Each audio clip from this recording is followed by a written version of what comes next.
Naam, ahlan wa sahlan barabara kabisa. Hujambo na karibu tena, jina langu ni Atman. Kwanza tupate video kwa Faita TV.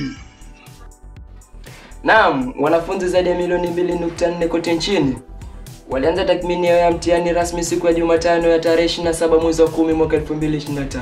Habari moto moto.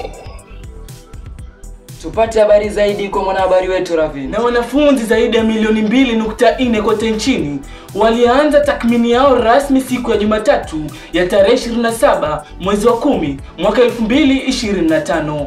Huku wale wanafunzi wa KPSEA walimaliza mitihani yao siku ya Jumatano ya tarehe 29 mwezi wa 10 mwaka 2025. Huku wale wanafunzi wa KJSEA kuendelea na mitihani yao mpaka siku ya Jumatatu ya tarehe 3 mwezi wa 11 mwaka 2025.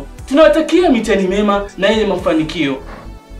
Na kabla kuondoka studioni, ningependa kuachia kauli semayo, mwenye uwezo hana wazo na mwenye wazo hana uwezo. Ni vyema kwa wawili hao kuungana pamoja ili kuliweka wazo lao kazini. Na wewe mwenye uwezo, usiogope kumfuata mwenye wazo, maana nalo wazo linaweza kusaidia. Kufikia hapo, sina budi kulikunja jamvi letu la habari. Kuripotia Faita TV ni Ravinovis.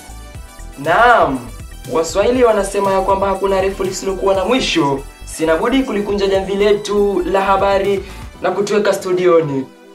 Kumbuka, unaweza fuatilia wavuti wetu wa www.com/faitapictures. Faita TV, pamoja tufurahie.